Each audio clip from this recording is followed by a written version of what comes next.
오, 소리가 이렇게 크지? 자, 인사할게요. 네, 반갑습니다. 안녕하세요. 네. 자, 지난 시간에 이어서 이제 받으러 된 토지의 등록 말소 보도록 할게요. 토지 이동은 절차적 과정을 반드시 암기해 놔셔야 돼요.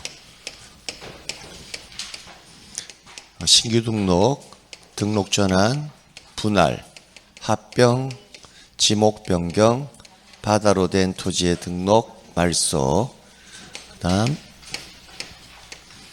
축척 변경, 등록상 정정, 도시개발 사업, 행정구역 명칭 변경, 지번 변경 이렇게 해서요.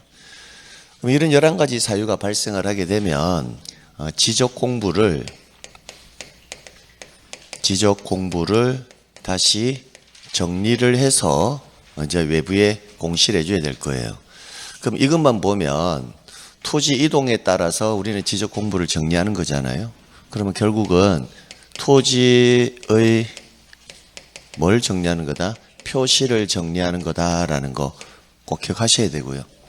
그럼 토지의 표시가 만약에 정리가 되고 나면 사실관계는 대장부터 정리가 되니까 등기부하고 대장하고 뭐가 발생한다? 불일치가 발생하겠죠. 그럼 불일치가 발생을 하면 등기부와 대장의 토지의 표시를 일치시켜야 되니까 첫 번째 이루어지는 절차가 등기 촉탁이라고요. 그러니까 이 지문이 중요하다고요. 등기 촉탁은 토지의 표시를 정리한 후에 하는 게 뭐다? 등기 촉탁이라는 거. 그럼 또 정리가 끝나고 나면 토지 소유자에게 정리한 결과를 뭐 해준다? 통지를 해주거든요. 그럼 이 통지도 뭘 정리한 후에 토지의 표시를 정리한 후에 통지를 하는 것이지, 그럼 둘 다 역시 마찬가지예요. 우리가 흔히 지적 공부를 정리한다라는 말 속에는 지적 공부에는 토지 표시만 있는 게 아니라 소유자 표시도 있잖아요. 그러면 후의 절차는 소유자 표시를 정리한 후에 등기 촉탁을 한다. 소유자 표시를 정리한 후에 토지 소유자에 통지한다. 이 말 자체는 애초부터 성립이 될 수가 없는 거예요. 그러니까 틀을 전체적으로 잡아가는 게 상당히 뭐하다? 중요하다라는 거고요. 두 번째, 그럼 정리를 하려면 토지 이동의 사유가 발생했을 때 정리를 하려면 누군가 토지 이동 뭘 해야 한다? 신청을 해야 되거든요. 그럼 그 신청의 주체가 첫 번째가 누구다? 토지 소유자가 신청하는 게 원칙이라고요. 근데 토지 소유자의 신청이 없다면 우리는 지적소관청에서 직권에 의해서 정리를 할 수도 있고요. 그리고 세 번째, 토지 소유자가 해야 될 신청을 제3자가 대신해서 신청할 수 있다. 즉 대위에서 신청할 수도 있고요. 마지막, 도시개발 사업과 같은 경우에 있어서는 누가 신청을 하느냐면 사업 시행자가 토지 이동을 신청한다는 거예요. 그럼 이 신청은 누구한테 하는 거냐면 지적소관청에게 신청을 하겠죠. 이렇게. 그러면 지적소관청에서 결국은 뭐한다? 토지의 표시를 정리하는 거예요. 이때 토지의 표시를 정리하기 위해서 만들어지는 게 토지이동 정리결의서라고요. 그럼 결국은 토지의 표시가 정리되기 위해서는 소관청에서 반드시 만들어야 될 게 뭐다? 토지이동 정리결의서예요. 그럼 이 상태에서 만약 지적 공부가 화재로 없어졌잖아요. 화재로 없어졌다면 뭐 가지고 다시 지적 공부를 복구하면 돼요? 토지이동 정리 결의서를 복구하면 된단 말이에요. 그러니까 지적 공부의 복구 자료에 토지이동 정리 결의서가 들어가는 이유가 전체적인 흐름 안에서 찾아낼 수가 있다고요. 이렇게 틀을 잡아 놓고 그 다음에 또 하나씩 들어가 보는 거예요. 그래서 이제 오늘 해야 될 게 뭐다? 바다로 된 토지의 등록 말소라고요. 그럼 이쪽으로 이제 보면 바다로 된 토지의 등록 말소에서는 항상 이 주체를 꼭 챙겨서 가야 돼요. 통상 우리는 주체라고 이야기를 하게 되면 국토교통부 장관이 나올 수도 있고 지적소관청이 나올 수도 있고 시도지사 또는 대도시장이 나올 수도 있잖아요.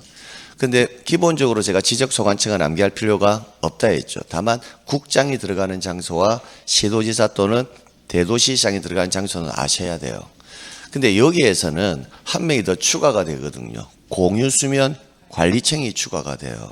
자, 그래서 지적소관청하고 공유수면 관리청이 왔다 갔다 하는 그 장소에 다른 지문이 들어갔을 때 상당히 자유로울 수 있거든요. 그러니까 주체와 관련해서 좀 신경 써서 정리해 두셔야 된다라는 거. 그래서 한번 보게 되면 지적공부에 등록된 토지의 지형 변화 등으로 토지가 뭐가 되었다? 바다로 되었다라는 거예요. 바다로 되었으니까 지적공부에 등록을 뭐 한다? 말소를 하겠다라는 거예요. 바다로 되었으니까 말소를 하는데 이때 주의해야 될 게 토지가 바다로 되었다 해서 무조건 등록을 말소하는 건 아니라는 거예요. 외견상 봤을 때 첫 번째 원상으로 회복할 수 없거나 이게 첫 번째 조건이죠. 그럼 반대로 말하면 뭐예요? 원상으로 회복할 수 있다면 말소해서는 안 된다라는 거예요. 두 번째, 다른 지목의 토지로 될 가능성이 뭐한다? 없어야 돼요. 그럼 토지를 우리 외견상으로는 바다인데 지적소관청 관점에서는 바다가 아니라 하천과 바다가 만나는 경계점이 있을 수 있잖아요.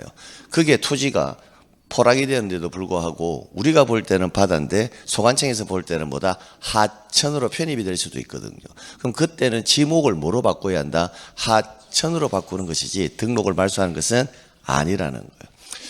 자, 그 다음에 이제 등록 말소 절차를 보면 자, 소유자 신청에 의한 말소라고 되어 있잖아요. 그럼 이 말은 무슨 말이냐면 지적소관청은 등록 말소 대상 토지가 있다면 누구에게? 토지 소유자에게 등록 말소 신청을 하도록 뭐 해라? 통지를 하고 그럼 토지 소유자는 뭐 받은 날? 통지 받은 날로부터 90일 이내 등록을 말소 신청을 해야 한다는 겁니다. 그럼 지금까지 여러분이 본 애들은 다 60일이었는데 얘만 유독 며칠이다? 90일이죠. 지금까지 여러분이 본 이 5가지 사유들은요. 원칙, 신규 등록 60일, 등록 전환 60일, 분할과 합병은 예외적으로 60일, 지목 변경 60일이었잖아요. 그럼 얘네들은 다 기본적으로 그 사유가 발생한 날로부터 며칠이다? 60일이거든요. 근데 얘만큼은 뭐다? 통지 받은 날로부터 60일이니까 기산점 조심해 두셔야 된다고요. 자, 그 다음에 90일 이내 등록 말소를 하는 것이지 회복 등록을 한다 이렇게 나와도 뭐다? 틀린다고요. 회복 등록은 이쪽으로 보면 지적소관청은 말소한 토지가 지형 변화 등으로 다시 토지로 되었다면 이를 뭐 할 수 있다? 회복 등록할 수 있는데 회복 등록의 주체는 누구다? 지적소관청이라는 겁니다. 그럼 토지 소유자가 회복 등록을 신청한다 이 말 자체는 있을 수가 없다라는 거예요. 그래서 토지 소유자가 회복 등록을 신청한다. 회복 등록을 신청한다. 이 말 자체는 예초부터 성립할 수 없다라는 것도 기억해 두셔야 됩니다. 자, 그다음 자, 토지 소유자가 통지받은 날부터 90일 이내 신청을 하지 않을 수도 있잖아요. 않을 때는 뭐다? 직권으로 이를 말소한다라는 거. 자, 그다음 바다로 된 토지의 등록 말소는 일체의 수수료가 뭐가 된다? 면제된다라는 거. 토지가 바다로 되었다면 자기의 재산권에 손실이 발생했잖아요. 그럼 거기에 정리수수료라든지 측량수수료가 들어가면 그 토지 이런 토지 소유자의 입장에서는 굉장히 화가 나겠죠. 그럼 놔두고 지적소관청 찾아간다고요. 그래서 수수료는 일체 면제된다라는 거. 자, 그다음 2번 지문, 이 지문을 제가 항상 밀고 있는데 아직까지 정답이 결정이 되고 있지는 아니에요. 회복 등록을 하고자 할 때는 그 지적 측량 성과 및 등록 말소 당시의 지적 공부 등 관계 자료에 의한다라고 되어 있죠. 이때 등록 말소 당시 이 지문을 회복 등록 당시 이렇게 지문을 바꿔 읽어도 굉장히 자연스럽거든요. 그러니까 요 지문 조심해 두시라고요. 그러니까 마지막 지문 위쪽으로 올라가 보시면 통지라는 말을 보게 되면 이게 통지라는 말을 보면 누가 통지를 하냐면 지적소관청이 누구에게 토지 소유자에게 통지를 하고 있죠. 근데 아래쪽을 보게 되면 이때는 지적소관청이 누구에게 통지를 하느냐면 토지 소유자 및 공유수면 관리청에 통지한다라고 되어 있잖아요. 자, 그러면 시작은 항상 주체는 항상 앞에 누가 나온다? 지적 소관청에 나오는데 토지가 바다로 되었을 때는 누구한테만 통지하고 토지 소유자. 정리가 끝나고 나면 그때는 토지 소유자 및 공유수면 관리청에 통지한다라는 거. 그래서 정리 결과의 통지는 누구한테도 해준다? 공유수면 관리청에도 해준다. 이렇게 해서 정리하시면 됩니다. 그러면 이 지문이 많지는 않잖아요. 그죠? 많지는 않은데 신규 등록이나 등록처나 분할, 합병, 지목 변경보다는 출제인이 문제 내기가 상당히 좋다고요. 그래서 올해는 바다로 된 토지의 등록 말소를 한 번 정도 유념 있게 볼 필요가 있어요. 그 다음 전에 말씀드렸지만 이 6가지 사유들은 시험 문제 나올 가능성이 그렇게 높지가 않습니다. 굳이 나온다면 합병하고 바다로 된 토지의 등록 말소가 그나마 나올 가능성이 높은데 합병이 한번 나왔으니까 그래서 나온다면 뭐다? 바다로 된 토지의 등록 말소가 그나마 나올 가능성이 있다는 것이지 지문의 배열 자체를 봐도 지문을 암기 분량이 많은 것은 아니거든요. 그래서 이쪽 파트는 나올 가능성은 높지는 않다. 자, 근데 이제 이쪽으로 넘어오면 말은 달라진다는 거예요. 이쪽으로 넘어오면 기본적으로 축척 변경은 시험 문제 반드시 나온다라고 보는 거예요. 공발 분량이 상당히 많거든요. 자, 그 다음에 등록상 정정도 축척 변경보다는 뭐하다? 원 크기가 작죠. 작지만 나올 가능성은 상당히 뭐하다? 높다라는 거고요. 그 다음 도시개발 사업도 원 크기는 좀 작지만 축척 변경은 작지만 나올 가능성은 있어요. 그래서 토지이동 사유 11가지 중에서 여러분이 세밀하게 정확하게 학습해야 될 것은 뭐다? 축척 변경, 등록상 정정, 도시개발 사업이에요. 실제 도시개발 사업은 공발 분량은 그렇게 많지 않거든요. 많지 않은데도 불구하고 출제인이 의외로 도시개발 사업을 상당히 좋아합니다. 그 다음 행정구의 명칭 변경, 지번 변경은 나올 가능성은 없고 지번 변경은 우리가 토지의 표시와 관련해서 지번에 관한 설명이다 할 때 지번 변경이 나올 가능성이 있고 지번 변경 자체가 독립적인 문학으로 나올 개연성은 거의 없다라고 봐야 돼요. 지번 변경과 관련되는 지문은 시도지사 또는 대도시장의 무슨 사항이다? 승인사항이라는 것과 지번을 새로이 부여할 때는 지적 확정 측량을 시행하는 지역의 지번 부여 방법을 뭐한다? 준용한다. 그거 말고는 낼 만한 게 없거든요. 그래서 독립적인 문학으로 나올 가능성은 그렇게 높지는 않다. 그래서 요 3가지를 여러분이 좀 주의 깊게 학습해 볼 필요가 있습니다. 보겠습니다. 자, 그러면 축척 변경부터 봐야 되는데 축척 변경은 내용이 너무 많아서 독립된 파트로 뭐한다? 제가 따로 만들어 놨고 그 다음 뭐부터 보겠다? 등록사항 정정부터 보는 거예요. 그래서 등록사항 정정에서 첫 번째가 뭐냐면 등록사항에 오류가 있을 때 이를 바로 잡는 게 등록사항 정정이거든요. 이때 첫 번째 출제인이 내는 것부터 우리가 확인을 해보면 직권에 의한 정정 사유가 1순위예요. 1순위. 그러니까 등록사항 정정이 시험 문제가 나오면 일단 직권에 의한 정정 사유가 날 개연성이 거의 90% 이상이다 보셔도 무방해요. 자, 그러면 직권정정 사유. 그럼 시험 문제는 간단하겠죠. 다음 아래의 보기사항 중 직권정정 사유인 것과 아닌 것 구별해봐라. 그걸 거거든요.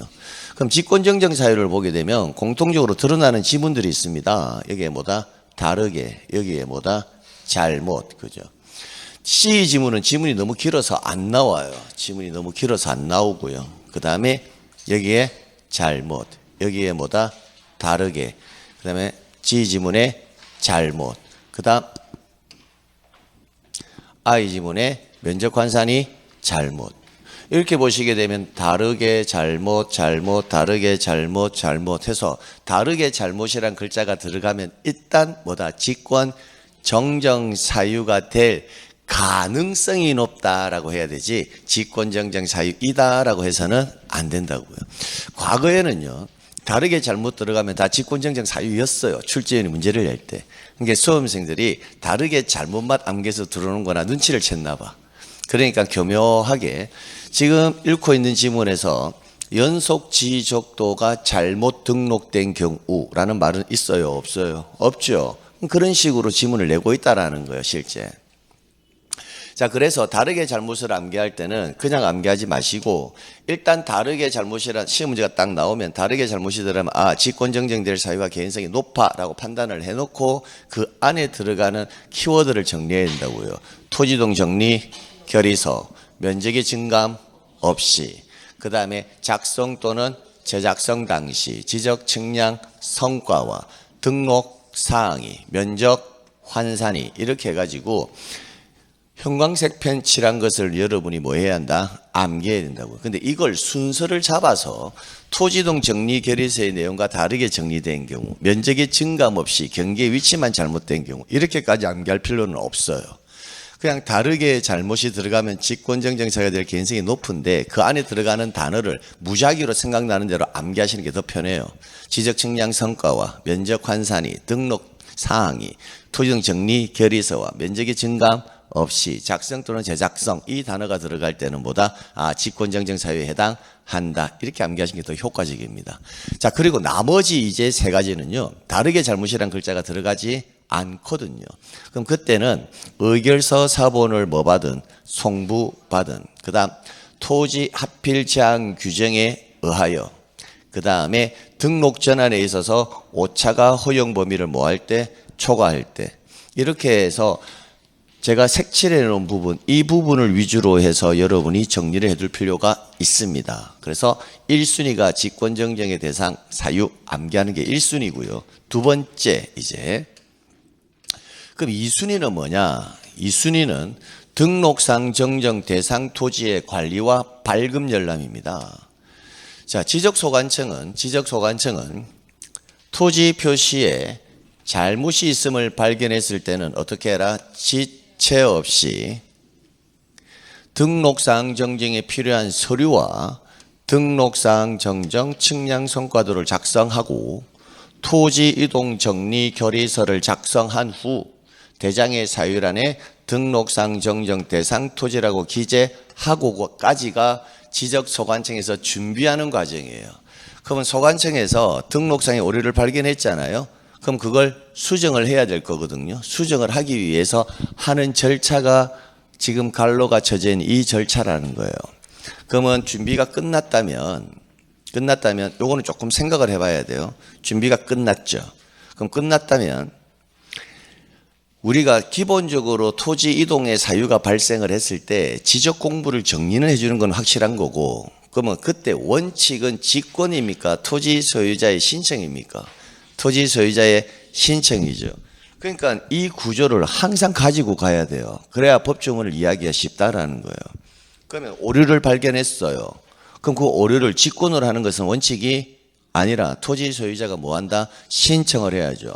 그러면 그 오류를 지금 누가 발견했나요? 지적 소관청에서 발견했죠. 금방 그렇게 읽었잖아요.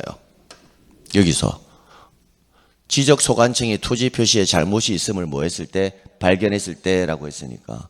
그러면 여기까지가 준비 과정이거든요. 그럼 준비를 해놓고 지적 소관청에서 직권으로 이를 정정하면 돼야 안 돼요? 원칙은 안 되죠. 그럼 어떻게 해야 한다? 토지 소유자에게 이런 오류가 있으니까 준비 다 끝났으니까 빨리 신청하러 오세요라고 토지 소유자에게 알려주는 게 순서겠죠. 그래서 토지 소유자에게 등록상 정정 신청을 할 수 있도록 그 사유를 뭐 해라? 통지해 주라는 겁니다. 그럼 토지 소유자가 통지를 받겠죠. 알았어. 나 정정 신청하러 갈게. 이렇게 가는 게 순서라고요. 그런데 준비를 다 해놓고 보니까 이게 직권정정 사유에 들어갈 수도 있잖아요. 그럼 직권정정 사유는 원칙이 아니라 뭐다? 예외겠죠. 그럼 원칙이 아닌 예외, 직권정정할 수 있는 사유에 들어간다면 직권으로 정정할 수 있는 경우라면 굳이 토지 소유자에게 통지할 필요가 없고 직권으로 정정해버리면 된다고요.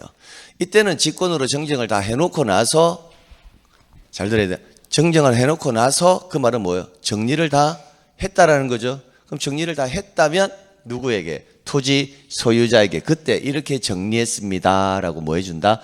통지를 해준다라는 거예요. 그렇게 해서 순서를 잡으셔야 된다고요. 됐습니다. 자, 그러면 이제 이런 괄호들이 있잖아요. 이런 괄호 애들을 출제인이 이렇게 만들 수도 있겠다, 그죠? 이렇게. 자, 지체 없이 이 부분을 뭐다? 기역. 이렇게 기역. 그 다음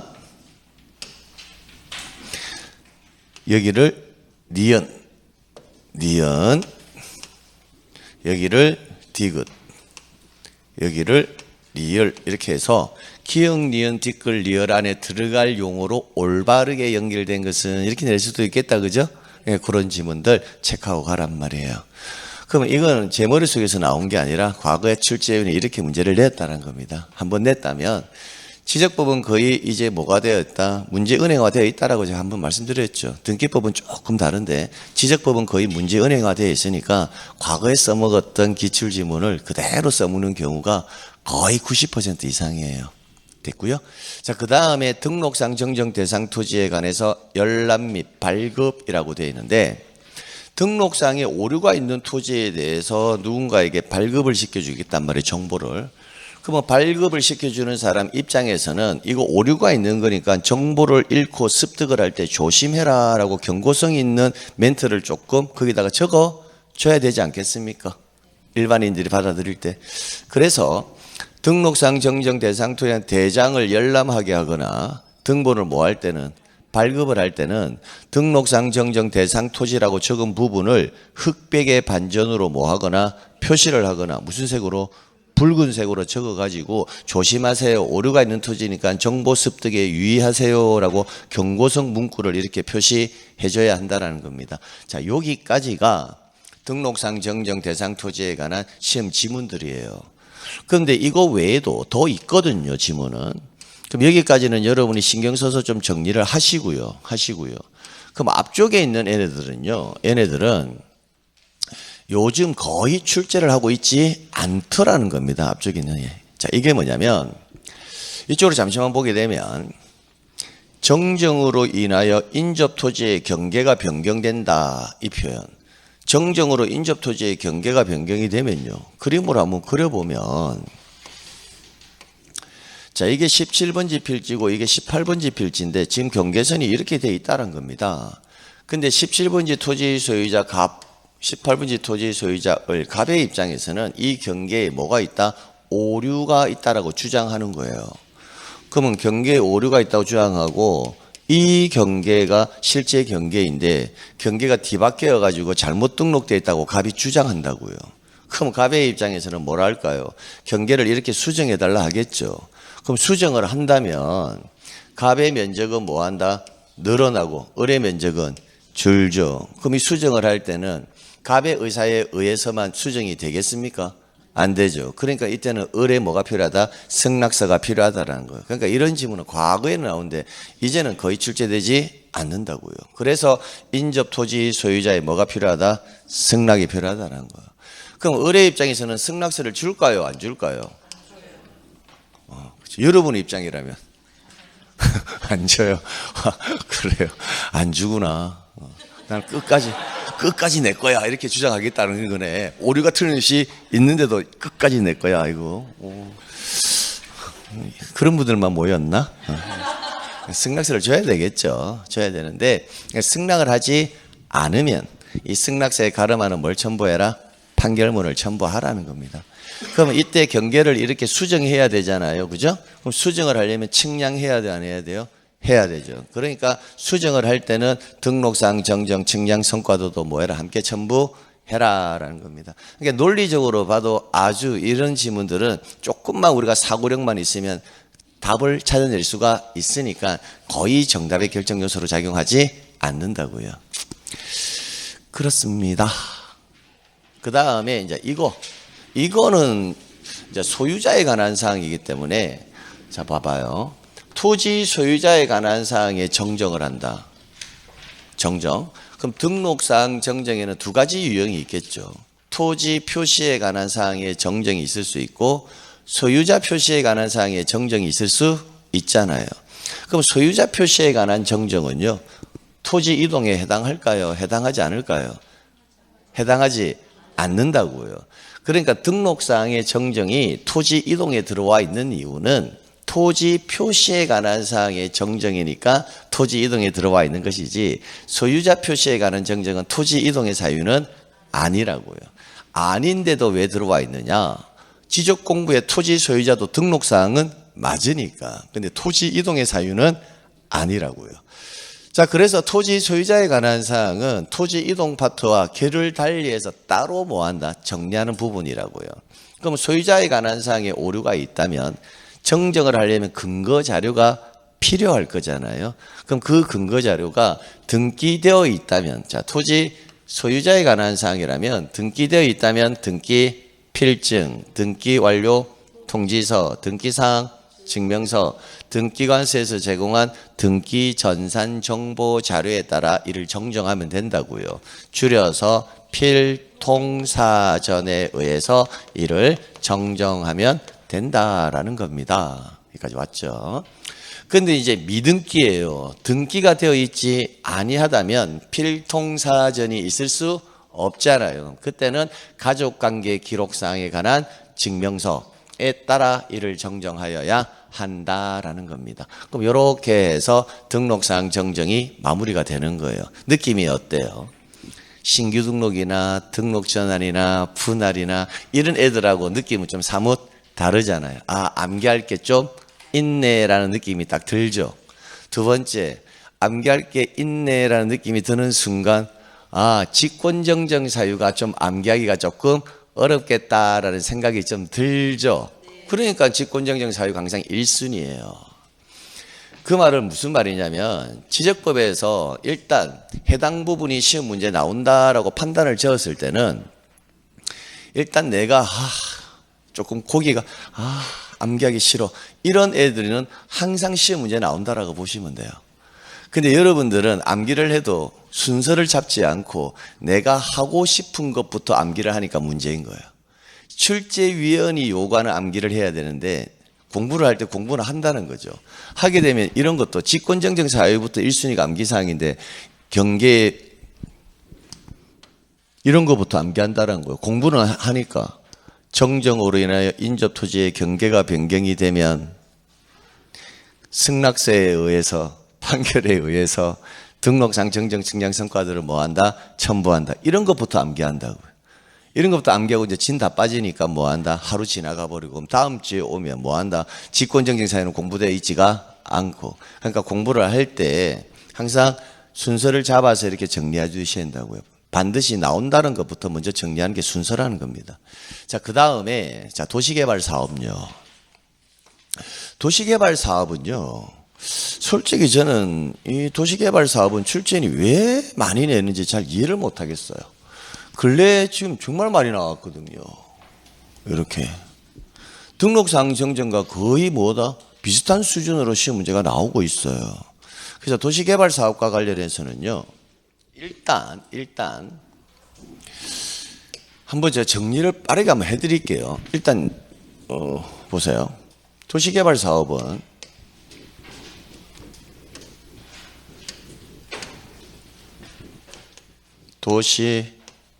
도시개발 사업 등 이 말이 키우더라고. 등. 이 등 안에 들어가는 사업이 굉장히 많거든요.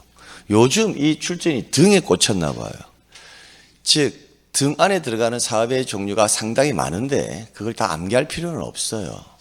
그냥 사업자 들어가면 다 뭐다? 등 안에 들어간다라고 생각하면 돼요. 간단하잖아요. 그죠? 그러니까 이게 여기에 들어가는지 안 들어가는지만 확인 한번 해보세요. 무슨 사업?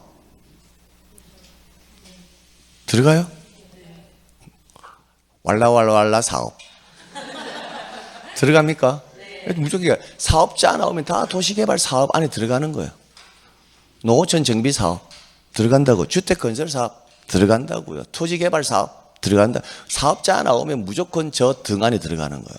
그럼 사업자가 나오면 지금부터 봐야 될 이 도시개발 사업 이와 관련되는 지문을 그대로 적용하면 된다는 겁니다.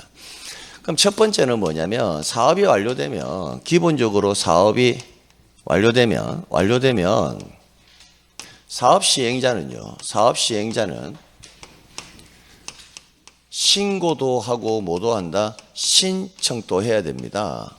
신고라는 것은 이거예요. 완료한 것을 기준으로 한다면 우리 이런 사업 끝났거든 알고 있어. 이게 뭐다? 신고예요. 신청이라는 표현은요. 사업이 끝나고 나면 지적공부 정리해야 돼요? 안 해야 돼요? 해야 되죠. 해야 되니까 신청이라는 말은 뭐다? 지적 공부를 뭐 해달라? 정리해달라. 즉 토지 이동을 뭐 하는 거다? 신청하는 거예요. 그럼 지적 공부 정리해 주세요 할 때는 뭐다? 신청. 사업 끝났어 알고 있어 할 때는 뭐다? 신고라고요. 그럼 기본적으로 사업 시행자는요. 토지 이동을 신청하는 것은 이거는 당연한 거예요. 그런데 한 가지의 더 의무사항이 뭐다? 신고까지 하라는 게 추가된다고요. 그러니까 지문이 어디에 출제연이 정답이 꽂힐 거다? 신고에 꽂힐 거라는 거예요. 그러면 신청은 며칠 이내 신청하면 돼요?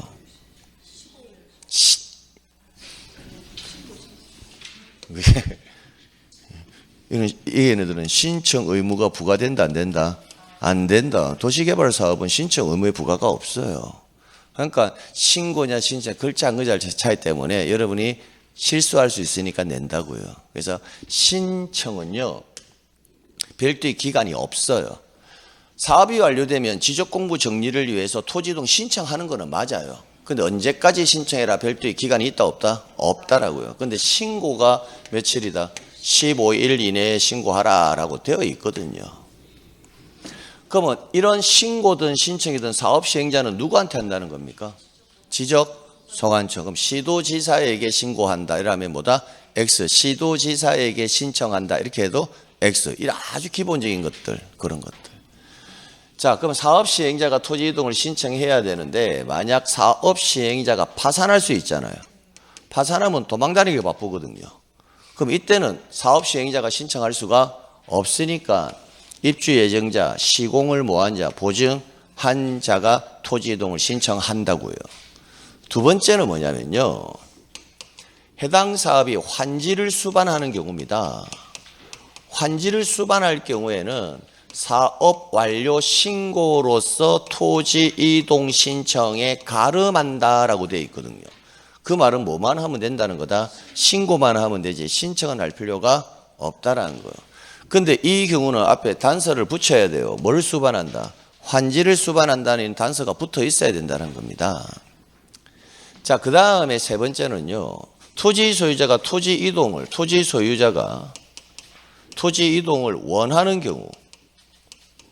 원하는 경우에는 사업 시행자에게 뭘 해야 한다? 요청을 하는 것이지 토지 소유자가 토지 이동을 신청하는 것은 아니라고요. 그래서 요청과 신청도 구분해 주셔야 된다고요. 원하는 경우 토지 소유자가 토지 이동을 신청한다는 표현이 아니라 사업 시행자에게 토지 이동 신청을 하도록 뭐 해라? 요청을 한다는 거. 네 번째, 공사가 뭐가 된 때? 준공된 때 토지 이동이 있는 것으로 본다. 이거 하나 마무리하시면 끝난다고요. 그럼 지문이 이거밖에 없거든요. 아주 심플하잖아요. 지문이 이거밖에 없는데도 불구하고 출제는 최근에 이렇게 자주 문제를 만들어 냈다는 게 특이하단 말이에요. 제가 봤을 때는 도시개발 사업은 아무래도 느낌이 어떤 느낌이냐면 그냥 한 문제 맞추세요라는 그런 느낌이 좀 강해요. 자, 한번 볼게요. 그래서 신고 대상 사업이라고 돼 있죠. 신고 대상 사업. 그럼 신고 대상 사업은 토지개발 사업 등 사업 시행자는 시행자는 그 사업의 착수 변경 완료 사실을 누구에게? 지적 소관청에게 뭐 해야 한다? 신고해야 되는데 그에 관한 사업이 아래에 있는 이런 사업들이라고요. 그럼 이 사업을 보게 되면 뒤에 다 뭐다? 사업,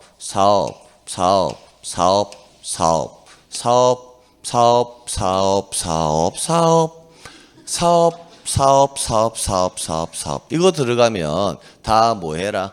지적 소관청에게 사업 시행자는 뭐해라? 신고를 해라는 거예요. 자, 그런데 그럼 이런 사업인데 여기에 들어가지 않는 사업이 딱 하나가 있다고요. 그 딱 하나를 뭐한다? 암기해놔야 된다고요. 그러니까 항상 그게 정답이에요.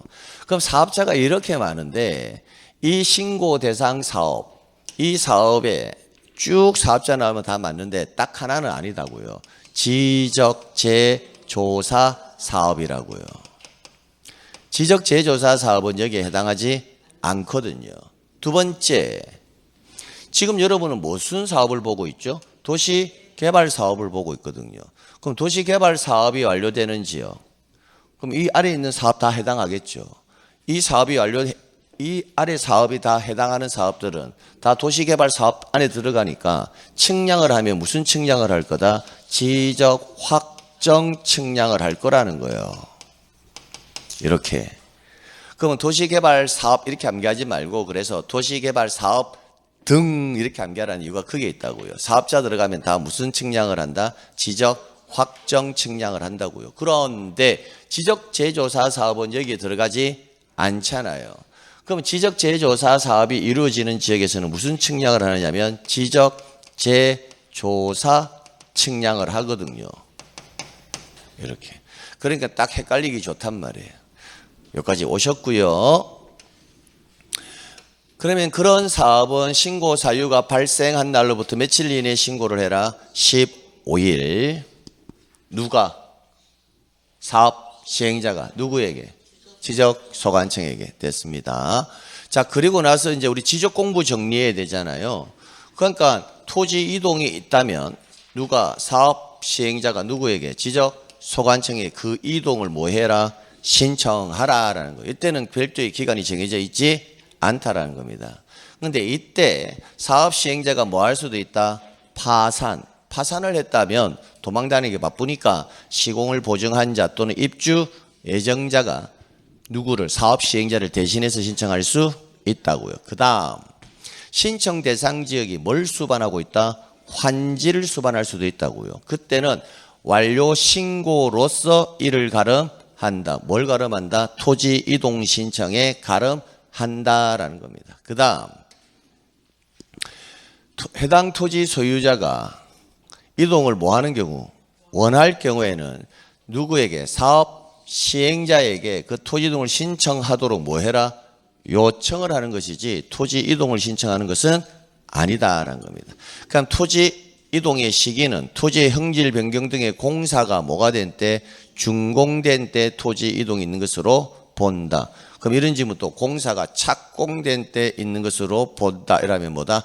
X. 공사가 뭐가 된 때? 준공된 때. 자, 그러니까 지분의 구조가 그렇게 많지는 않단 말이에요. 많지 않은데도 내주는 이유가 아마 보너스 문제가 아닐까 싶어요. 그다음에 행정구 명칭 변경 볼 거 없습니다. 행정구역의 명칭이 변경되었으면 변경된 것으로 본다. 이거 하나밖에 없습니다. 그 말은 뭐다? 여기가 마두동이잖아요.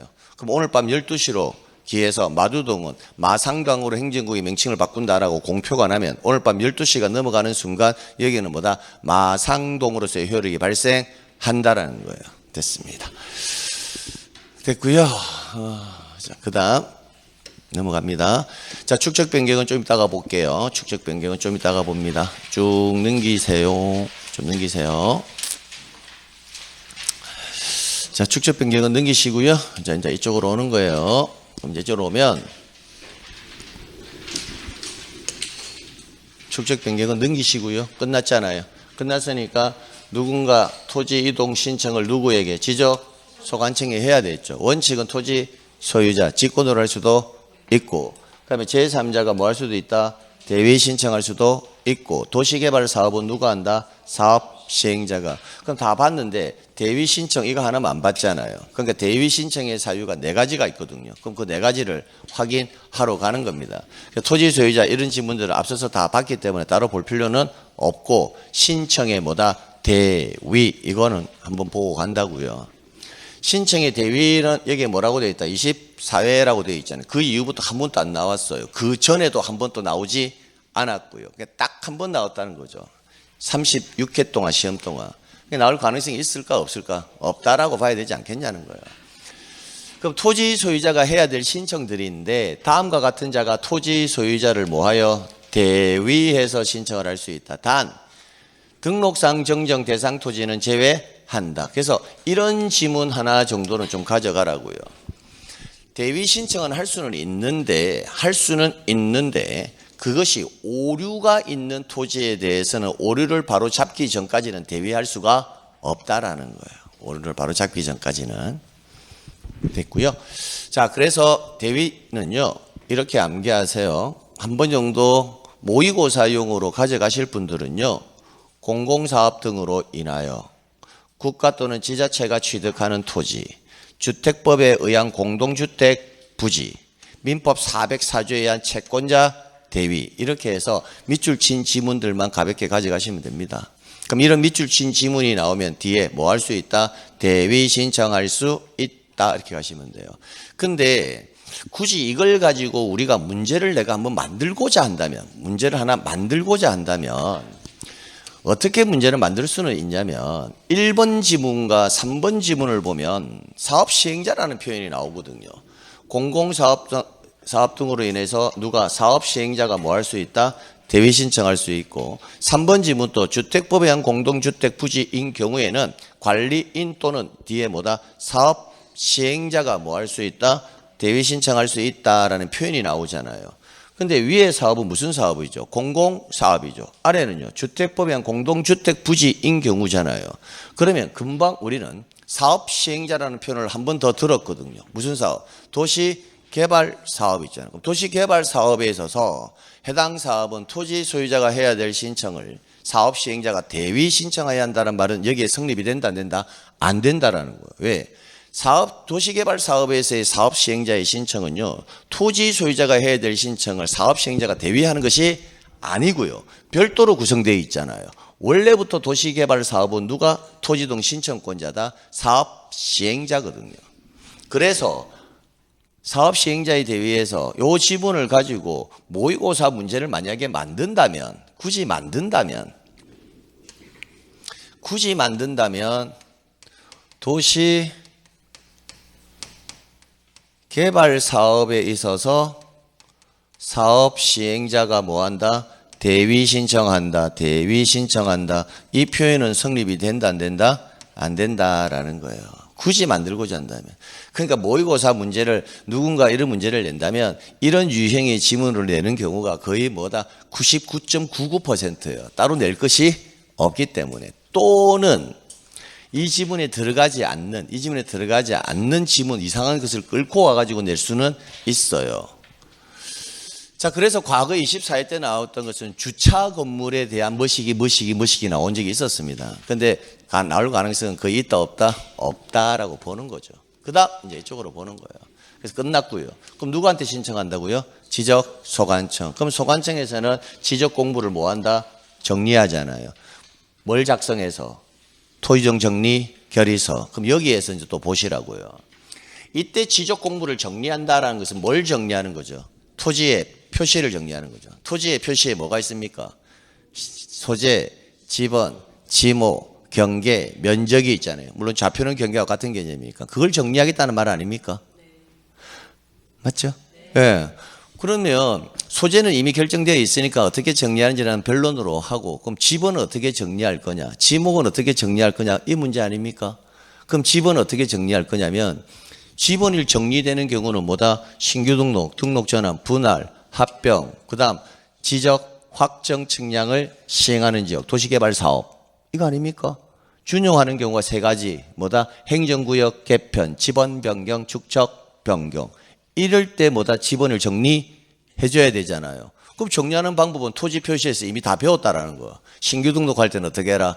인접토지 본번에 부번. 등록 전환할 때도 인접토지 본번에 부번. 분할은 누가 한다? 부부가. 합병은 합선. 지적 확정 측량을 시행하는 지역이라면 종전 지번 중에서 뭐로? 본번. 이렇게 부여하는 것을 이미 다 배웠다라는 거예요. 그래서 우리 법조문에도 토지 이동에 따른 지적 공부의 정리 파트에 어떻게 지적 공부를 정리해라는 법조문이 있다, 없다? 없다고요. 앞서서 어차피 소재, 지번, 지목, 경계, 좌표, 면적을 정리하는 거니까 그렇게 해서 마무리가 되는 거예요. 그래서 키워드는 어디에 나온다? 지적 공부의 정리 파트에 토지의 표시의 정리인데도 불구하고 법조문은 뭐가 있다? 소유자 정리만 법조문에 들어와 있다고요. 왜? 소유자 정리는 앞서서 배우지 아니었으니까. 그러면 소유자 정리는 위의 내용하고는 아무런 관련이 있다, 없다? 없다라는 거예요. 그래서 지적 공부 정리 파트에서는 뭘 정리한다? 토지 소유자를 뭐 하는 방법? 정리하는 방법을 법조문화시켜 놨다는 겁니다. 그러니까 소유자 정리를 여러분이 어떻게 할 건지 그걸 암기하셔야 된다고요. 그럼 암기할 때 소유자 정리는 이렇게 암기합니다. 지금부터 간단하게. 소유자 정리는 첫 번째, 신규 등록. 신규 등록은 등기부가 없죠. 없으니까 누가 지적소관청이 조사하여 등록한다. 조사하여 뭐한다? 등록한다. 이걸로 끝나는 거예요. 그럼 등기되어 있는 거라면, 등기되어 있는 경우라면 뭐 가지고? 필, 통, 사, 전을 가지고 뭐 하면 된다? 정리하면 된다고요. 끝. 그런데 이제 소유자 정리에서 사례가 두 가지가 나옵니다. 사례. 그 사례 두 가지를 구별하는 방법. 이것은 이해할 필요가 없어요. 다른 지문으로 응용이 된다면 이해시켜 드리는데 굳이 이해할 필요가 없거든요. 사례 두 가지가 있는데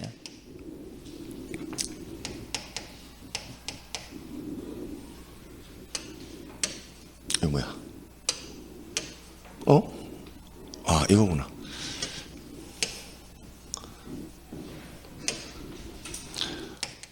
토지의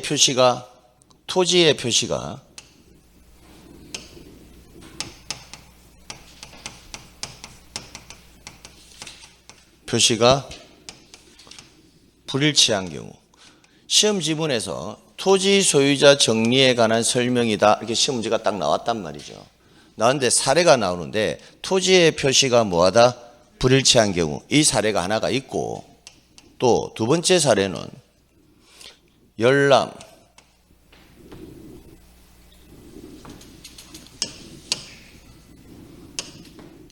조사 확인 열람 이런 문장이 나오면서 뒤에 뭐하다? 불일치한 경우 이렇게 시험 문제가 나온다고요. 그럼 불일치라는 표현이 두 번 나오는데 앞에 지문이 무엇이냐 따라서 뒤에 결과가 달라져요. 1번 지문은 소유자를 정리할 수가 없고요. 2번 지문은 소유자를 직권으로 정리할 수도 있고 필요한 신청을 요구할 수도 있다 이거거든요. 그래서 출제인이 독립적인 문학으로 만들 때 소유자 정리 파트에서는 이 두 개의 사례를 수험생이 구분하느냐 못하느냐 그렇게 낼 수는 있다고요. 그래서 지문을 바라볼 때 불일치하다. 근데 토지의 표시가 불일치하면 소유자 정리할 수가 없고 조사, 열람, 확인해서 불일치하다 이렇게 나오면 뭐다? 소유자를 직권으로 정리할 수도 있고 요구할 수도 있다 이렇게 정리해버리면 된다고요. 그럼 여기까지 일단 정리를 해놓고 요 내용을 뭐한다? 책으로 통해서 다시 한 번 더 확인해 보자고요. 좀 쉬었다 갈게요.